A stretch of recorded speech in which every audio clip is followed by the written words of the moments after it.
everybody, it's Harry Arnett. I'm here with Larry Ronkowski, our Phil Mickelson lookalike contest winner. Just kidding, it's the real Phil Mickelson. I told you I was going to say stupid stuff. Phil's here, and we are on the eve of the U.S. Open. Who better to have on Callaway Talks than Phil? Talk about the U.S. Open. Do you get excited? I mean, this time of year, you got to. This is like... I love the U.S. Open. It's our national championship, and for me, it's the tournament that I grew up watching along with the Masters, and I would dearly love to win, and it's the last leg for me, the last leg of the career Grand Slam, and I've had 6 seconds. So what's interesting is that if you look at my career, you'd think, well, the U.S. Open would not be an event I would play well at because the premiums on driving, the fairways are tight, the rough is so long, and yet I've had 6 seconds. I've played arguably the best golf in the U.S. Open, even though I've been without a win, and I've kind of figured out a way to play well in these events. It feels like you always have the right mindset going in there, because you hear some guys are like, oh, it's so hard, it's the course setup, you know, but it seems like you go into the mindset, I'm going to miss greens, everyone's going to, and the challenge is you just got to get it in the hole. Well, my mindset is very similar to what you're saying, in that in a U.S. Open, the greens are small, firm, and very difficult to hit.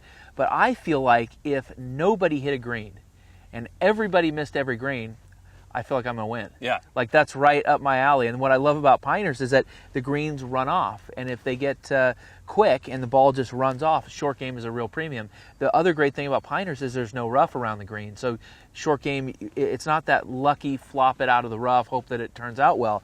It's skill, touch, and talent around the greens that can help you save shots, pars, and ultimately win the tournament. So does your way that you practice leading into that, exactly what you said, does it change going into 2-3 weeks ahead of time? It does. Now here's the real intricate thing about Pinehurst is that you have multiple options. Okay, you can putt from off the green, you can bump it from off the green, you can flop it, you can hit little skipping, spinning wedges, which is the shot I like to hit.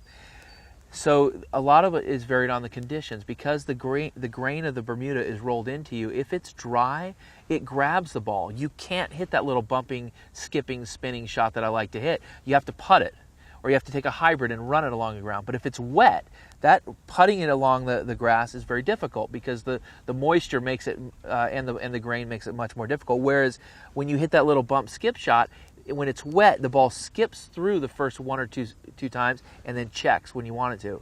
It's so much easier when it's wet. So I don't know what the conditions are going to be, but the shot I like to hit is most effective when it's wet. In '99, when I played well there, it rained. Yeah. And I feel like if it rains, I'll have a really good chance. All right, so we got to learn our rain dance, is what Phil is saying. We got to learn how to get it to rain. And I love the fact that I can see how excited you are even talking about those little shots. That's kind of how you grew up playing, I guess, is like playing those shots. And you're a guy that you like to play a lot of golf. So when you're heading in, will you be playing a lot? Will you be? I don't mean playing a lot of tour events. I just mean playing a lot on the golf course. I prefer to practice. My practice is to go out and play.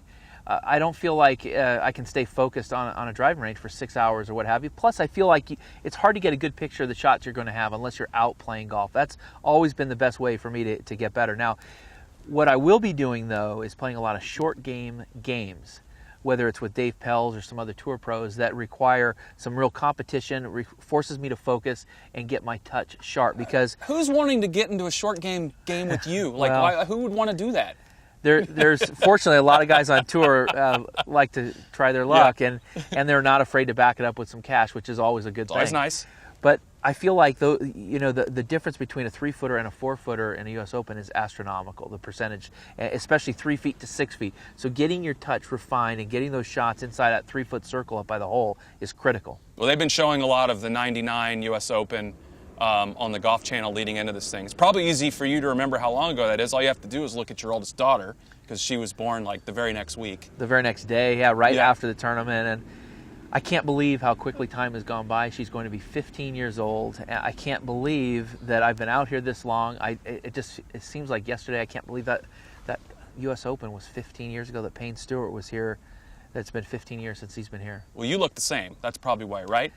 I thought so. Like, I thought it just took place yesterday when I'm looking at the highlights of it, but maybe a touch different. Yeah, but same kind of thing as you said. A lot of those little shots, and now with the changes they've made, kind of restoring it back to firm and fast. But we're going to pray for rain heading into it. And actually, at Callaway, we decided, you know what, Phil never does well as well when he's only playing for himself. So we're doubling down on you, put a little more pressure on you, and should you win, of course, and we think you will, some lucky person out there is going to win exactly the same amount you win. So I like it. How do you feel about it? Is that going to creep into your mind on 18, trying to hit a fairway? You're going to be thinking about some guy out there? We did this one other time in 2006 at the Masters. If you buy a driver, a Big Bertha driver, and I win, you get it for free. And I ended up winning. So I feel like the history says it helps me. So I don't know if I need the little extra pressure or not, but maybe I do to help me focus better. Feels like enough seconds. We're getting kind of tired of that in U.S. Open. I know we are. I don't know if you are. We are. You are? Yeah, that's kind of that's a sore subject. A little bit. Sure. So we're gonna. How about we get the big trophy this year, and somebody will have the big check as well as you. How about that? Should we do that? Let's just sign up for that right now. I like that deal because a lot of people out there have not had the chance to feel like what a putt for $500,000, for $1 million feels like. And yet we have those opportunities almost on a weekly basis.